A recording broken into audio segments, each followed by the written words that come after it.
Mari Alvarez. And I'm Landry Ledbetter. And this is UTA Spotlight. Today, UTA in the library celebrates El Dia del Niño. Our very own sits down with baseball's Darian McElmore, and we catch up with the baseball and softball squads. Grab your bag and follow us around campus.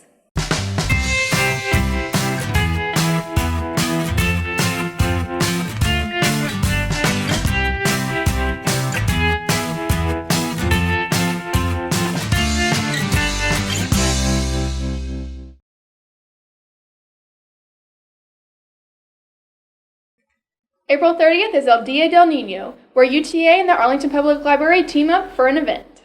They promoted literature from different cultures within the community. Fill in the library with smiles and laughter. April 30th is marked as El Dia del Niño, or also known as Kids Day, where UTA and the Arlington Public Library hosted an event where they promoted literature from different cultures to the Arlington community. El Dia del Niño event was filled with handcrafts, soccer, face painting, music, and reading. It's great. Are you having a good time?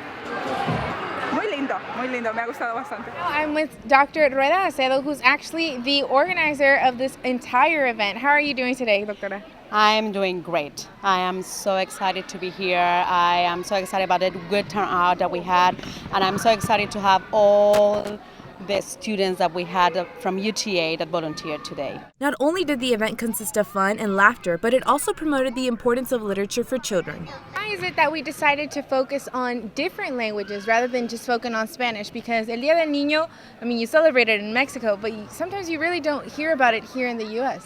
I think it makes sense that it would be a multilingual event that has a strong Hispanic aspect to it, but it's not limited to that. And I think that's what makes North Texas great. It's our diversity, and that's the source of our strength. And we need to be proud of that. We need to promote that not only among college students and adults, but also the upcoming generations. Children's book writer Roseanne Tong was a special guest at the event, and she took the opportunity to give every child a signed copy of her book. I had a group of 4 or 5 students upstairs. I was giving a workshop, and they're no more than 12 to 14 years old, and I can tell they're already going to be authors. So it's really delightful to have a chance to work with them and encourage them and mentor them in any way that I can. Viridiana Martinez, UTA News. With ongoing success, the second annual event will continue for years to come. For one student, the love of the game means more to him than you would think. Rochelle Speaker caught up with our student athlete. Baseball is my passion. It's what I've loved since I was a little kid, and it's what I'll love for my whole life.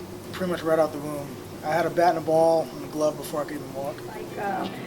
It was plastic covered with leather, this little bat, and he took that and his ball that came with it everywhere, and a glove. Everywhere. It was always baseball.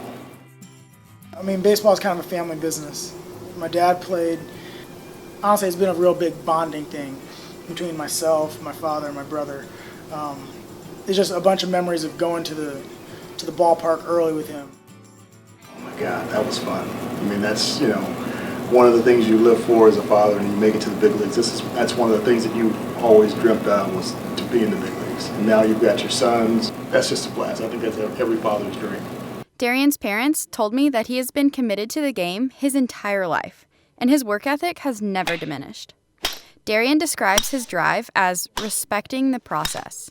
This is a philosophy the whole family can get behind. I would work with him when he was gone. Got drilled a couple times by him, wasn't pleasant, but didn't get behind the screen quick enough. Whenever I hit the dirt, it's game time. It's time for business. Kind of a coach on the field. You hear that a lot, but he really is. We have some positions in the infield. They're new to their position this year, and he's the only returner. So we've been really relying on him to be a leader. Be Darian McElmore coming up here for UT Arlington. McElmore, the senior second baseman, 309 the average on the year, 346 slug, 404 on base. Second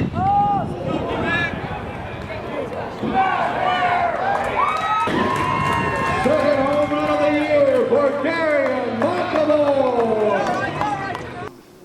and just seeing the relationships that you build in baseball and how close you get to people, that's what really makes me love the game. My roommate now, Jacob Moreland, he's my best friend. It's great. I know for sure we're going to be lifelong friends.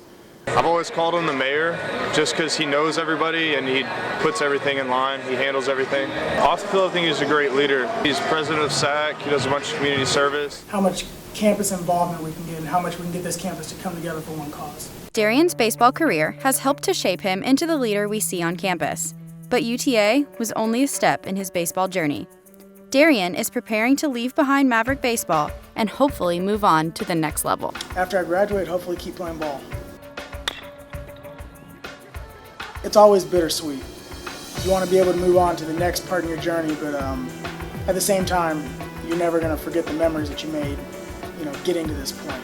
So, I mean, the last 3 years here have been absolutely amazing. I couldn't have asked for anything better. And, doing it with a group of guys I've been able to do it with year after year, it's just been a very unique experience. So, no matter what, it's going to be my first love. I mean, baseball is what I do. It's always going to be a part of me. So it's a key thing that's made me grow into the person I am today. To leave this place better than when we got here.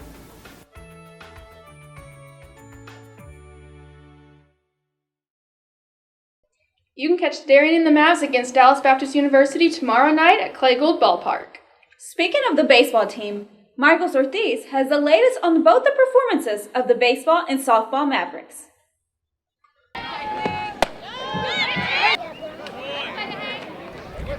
The UTA baseball and softball teams played a 3-game series this weekend. The baseball team played against the Raging Cajuns, who are currently ranked number 18, and the Lady Mavs played their last game at home against Troy. Both teams hoping to pick up another win. Clay Gould and Allen Sykes Fields were full of fans and furry friends as they enjoyed Bark at the Park. The Lady Mavs were the first to take the field against Troy. The Samantha Clakey stayed busy on the mound as she pitched the whole game for the Lady Mavs. Hits from both teams started early. The third inning was a long one with 2 outs and a full count. Troy scored a 3-run home run over the fence.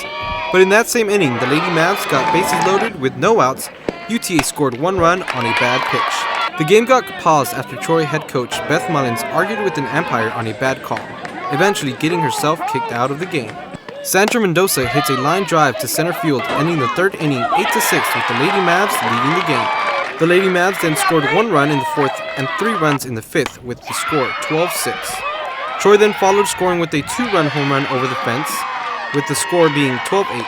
Troy made a comeback in the 7th inning, scoring 1 run on a line drive, followed by a 3-run home run over the fence, tying up the game 12-12. But the game came down to the 9th inning when UTA had 2 batters on base with the winning run at third. With a base hit, the Lady Mavs defeated Troy 13-12. The Lady Mavs ended senior day with success.